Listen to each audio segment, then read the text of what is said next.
Hello everyone and welcome back to my YouTube channel.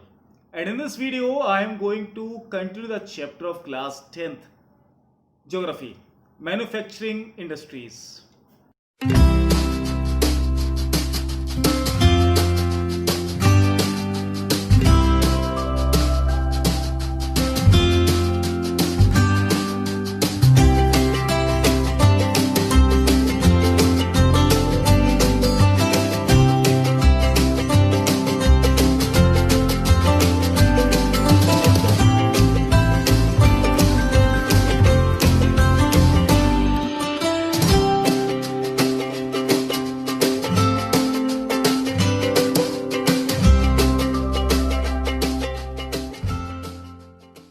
Till now, I discussed some of the industries like the sugar industries, cotton industries, iron and steel, chemical industries. And in this video, I am going to continue the new type of industry, cement industry. Cement industry देखिए आज कह सकते हैं कि एक cement के बिना infrastructure incomplete है just like the iron. Cement हर चीज में काम आता है, बिल्डिंग्स बनाने में, हॉस्पिटल्स बनाने में, रोड्स बनाने में, ब्रिजेस बनाने में, बहुत सारे डेवलपमेंट में इसका काम है। तो सीमेंट बनता किससे है? ये लाइमस्टोन, सिलिका, जिप्सम, इन चीजों से मिलके बनता है ये। और ये सब पत्थर है, लाइमस्टोन है, सिलिका है, जिप्सम है, एल्यूमिना है, इन सबको पीस के मिलाया जाता है तब बनता है आपका सीमेंट। तो हमारे देश में सबसे पहले जो सीमेंट का प्लांट खुला था वो चेन्नई में खुला था 1904 में। उसके बाद तो हमारे देश में काफी ज्यादा प्रोडक्शन हो रहा है। आज सीमेंट के प्रोडक्शन को कई सारे नए तरीके से किया जा रहा है, जिसकी वजह से हमारे देश में सीमेंट की डिमांड भी बढ़ रही है और साथ के साथ जो आसपास के या कई सारे ऐसे देश हैं जो उस सीमेंट को हमसे डिमांड कर रहे हैं, क्योंकि हमारे देश का जो सीमेंट है ना वो बेटर ग्रेड का है। तो हमारा ही देश नहीं बल्कि ईस्ट एशिया, और हम ईस्ट एशिया की बात करते हैं, middle east Asia, Africa, south Asia, Asia तो लगभग पूरा ही हो गया। तो ये सारे देशों में हमारे सीमेंट की डिमांड बहुत ज्यादा है और आज हम काफी अच्छा कर रहे हैं एक्सपोर्ट के मामले में। और गवर्नमेंट पूरी की पूरी कोशिश कर रही है कि हमारे देश के अंदर की डिमांड भी बढ़ाई जा सके। ये था इसमें। अब बात करते हैं हम ऑटोमोबाइल इंडस्ट्रीज की। ऑटोमोबाइल ये सारे व्हीकल्स आते हैं। व्हीकल्स चाहे इसमें ट्रक हो, बस हो, कार हो, जीप हो, स्कूटर्स हो, थ्री व्हीलर्स हो, सब आते हैं इसमें। और ये समझ लीजिए कि एक वो टाइम था, आप अपने घर पे जो बुजुर्ग हैं उनसे पूछ के देखना, एक वो टाइम था जब लोगों के पास ढंग से बाइक्स तक नहीं होती थी। आज कंडीशन बिल्कुल चेंज है। एक वो समय था जब बच्चा स्कूल जाता था तो पेरेंट्स कहते थे उसी समय रोड क्रॉस करना बेटा जब गाड़ी नहीं आ रही हो, और आज वो समय है जब पेरेंट्स कहते हैं बेटा जब मौका मिले तभी रोड क्रॉस कर लेना, नहीं तो चांस तो मिलेगा ही नहीं यहां पर। तो ऑटोमोबाइल इंडस्ट्रीज ने पिछले 20 ईयर्स में बहुत लंबी छलांग लगाई है और आज वो काफी आगे आ चुकी है। आज हम इंडियन रोड्स पे डिफरेंट मॉडल्स के डिफरेंट व्हीकल्स देखते हैं। 4 व्हीलर से नहीं, 2 व्हीलर्स में भी हम देख सकते हैं। बहुत ज्यादा डिमांड है आज इसकी इंडियन मार्केट में, और एक बहुत बड़ा मार्केट निकल कर आया ऑटोमोबाइल का हमारे देश में। और बहुत सारी इंडस्ट्रीज हैं हमारे देश में। ये समझ लो कि 2 व्हीलर बनाने की भी बहुत सारी इंडस्ट्रीज हैं, 4 व्हीलर बनाने की तो बहुत सारी इंडस्ट्रीज हैं। 15 इंडस्ट्रीज है हमारे देश में जो पैसेंजर कार बनाती है और एमयूवी बनाती हैं, मल्टी यूटिलिटी व्हीकल्स। एमयूवीज बहुत नाम सुना होगा आपने। 9 ऐसी हैं जो कमर्शियल व्हीकल्स बनाती हैं, 14 ऐसी हैं जो 2 या 3 व्हीलर्स बनाती हैं। ये इसका थोड़ा नंबर अप डाउन भी हो सकता है क्योंकि नई नई इंडस्ट्रीज आती रहती हैं, कुछ जाती भी रहती हैं। और इनके ज्यादातर प्लांट्स वहीं पाए जाते हैं मतलब बनाए जाते हैं ज्यादातर जो बहुत डेवलप्ड सिटी है। बहुत डेवलप्ड हमारे देश में डेवलप्ड सिटीज कौन सी है? दिल्ली, गुड़गांव, मुंबई, पुणे, चेन्नई, कोलकाता, लखनऊ, इंदौर, हैदराबाद, जमशेदपुर, ऐसे शहरों में जो काफी फेमस है। इसी लाइन पे चला है आईटी सेक्टर। आज आईटी सेक्टर की तो हर जगह धूम मची हुई है। Everybody is having the mobile phones, everybody is having different types of IT technology at their homes। क्या क्या आता है इसमें? टेलीविजन आती है लगभग सभी घर में, telephones, cellular phones, radar, radio, computers, बहुत सारी चीजें हैं जो आज आईटी सेक्टर्स डेवलप करती है। आईटी सेक्टर ने अपने डेवलपमेंट के लिए सॉफ्टवेयर टेक्नोलॉजिकल पार्क्स खोले हैं जो सिंगल विंडो सर्विस प्रोवाइड कराते हैं। काफी ज्यादा है, आप जरा देखना चेंज होता रहता है डाटा, 48 भी हो चुके हैं।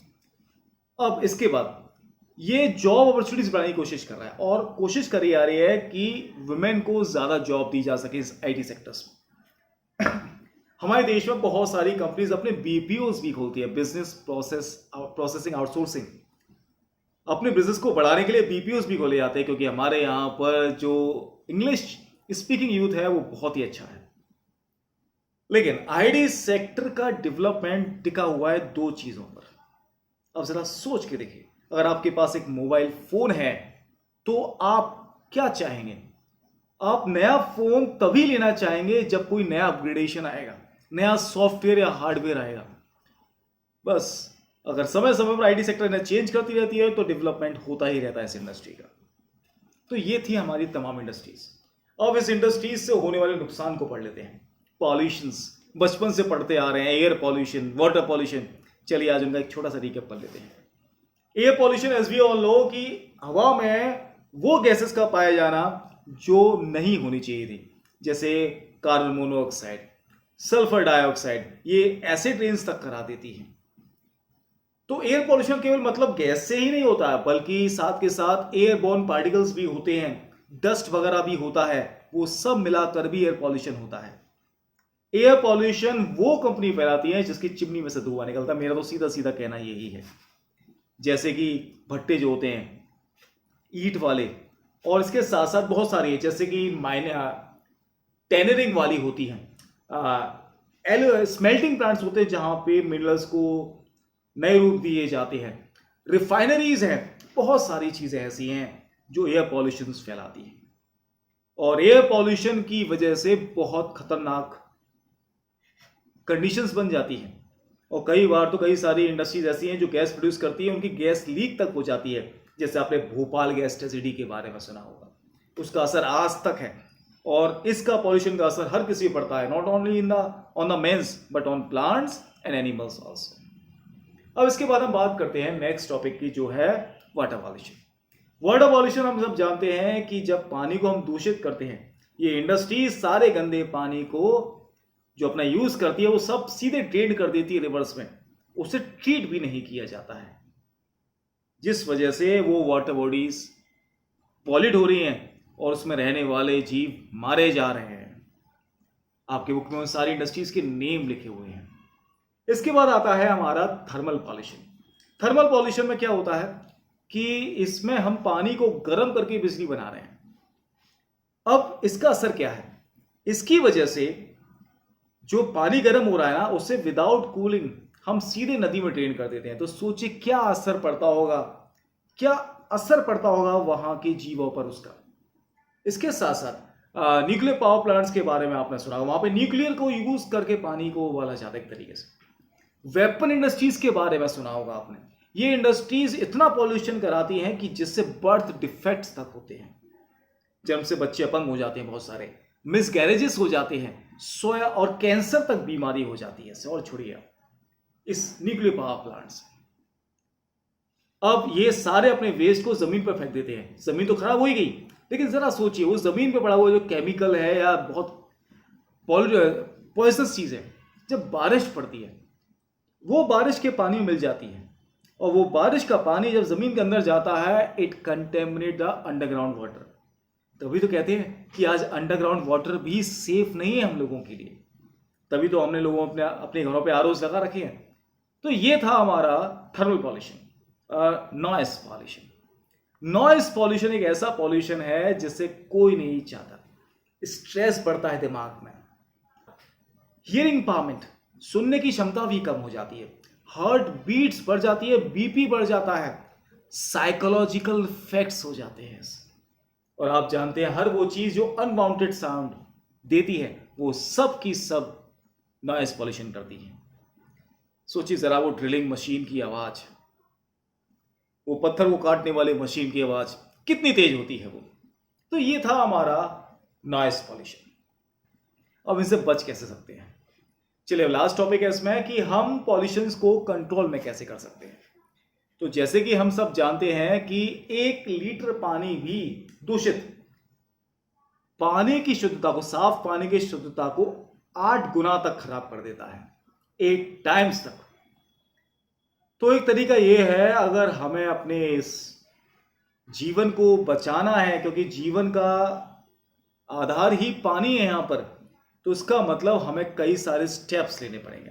सबसे पहले पानी के यूज को कम करना पड़ेगा, उसे रिसाइकिल करना पड़ेगा, ज्यादा से ज्यादा सक्सेसिव स्टेज में हम उसे यूज कर सके। रेन वाटर हार्वेस्टिंग भी हमें कंपलसरी करनी पड़ेगी।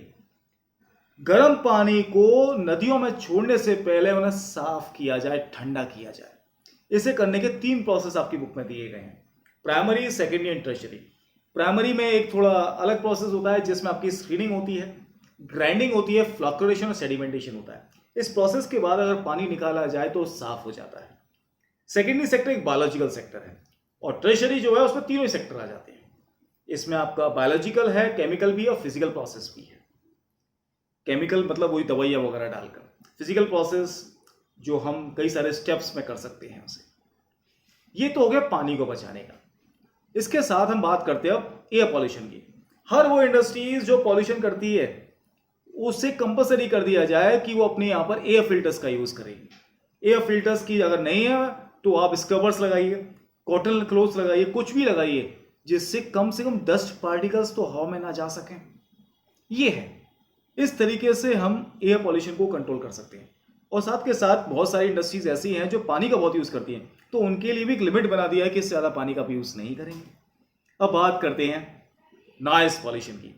नॉइस पॉल्यूशन को भी रोका जा सकता है अगर हम एक बेटर कंपनी के साइलेंसर्स को यूज करें, एक अच्छी कंपनी के मशीन्स को यूज करें। पर्सनल ईयरफोन लगाने से कुछ नहीं होता है, कोशिश करें कि साइलेंसर्स बेटर लगाएं और हर मशीन्स में उसका यूज करें। साथ के साथ फैक्ट्रीज वगैरह में बड़ी बड़ी मशीन चलती हैं, वहां पे नॉइज एब्जॉर्बिंग मटेरियल होने चाहिए। और नॉइज एब्जॉर्बिंग मटेरियल क्या होते हैं? जैसे हम एक रूम में हैं, उस रूम को अगर बिल्कुल कुछ नहीं है, उस रूम में सारी दीवारें खाली हैं, तो हमारी आवाज में इको साउंड आएगा, लेकिन अब भरी हैं तो नहीं आएगा। तो that means they are noise absorbing material. तो इस तरीके से हम काफी हद तक रोक सकते हैं। इसके बाद एनटीपीसी, ये नेशनल थर्मल पावर कॉर्पोरेशन है। ये बिजली बनाने वाली एक यूनिट है, लेकिन इसने बहुत सारे काम ऐसे किए हैं जिससे एनवायरमेंट भी सेफ रहता है। ये क्या करता है? ये अपने इक्विपमेंट्स को प्रॉपर तरीके से यूटिलाइज करता है। ये लेटेस्ट टेक्निक्स यूज करता है, क्योंकि कोयले को जलाकर पानी गर्म करके भाप बना के बिजली बनाई जाती है, इसीलिए इसमें ऐश ज्यादा बनता है। तो कोशिश करी जाती है कि ऐश मैनेजमेंट हो, तो ऐश पॉन्ड बना दिए जाते हैं जिसकी वजह से वो ऐश उड़ के नहीं जाता, पानी में नहीं मिलता, पानी को दूषित नहीं करता। इसने क्या किया है? इसने एक एफॉरेस्टेशन का व्हीकल चलाया है। इसने इकोलॉजिकल बैलेंस बनाने के लिए कई सारे प्लांट्स लगाए हैं, एफॉरेस्टेशन किया है। इसका यह मानना है कि ज्यादा से हम प्लांट लगाएंगे तो हम इकोलॉजिकल बैलेंस बना के चल सकते हैं। और जितने भी ये काम करते हैं ना, इन सब को मॉनिटर किया जाता है, रिव्यूज लिए जाते हैं, ताकि सबको सही तरीके से प्लानिंग करके सही काम किया जा सके। तो ये था आपका NTPC, national thermal power corporation. तो बस यही था इस वीडियो में। Wait for the next video. Till then, good bye.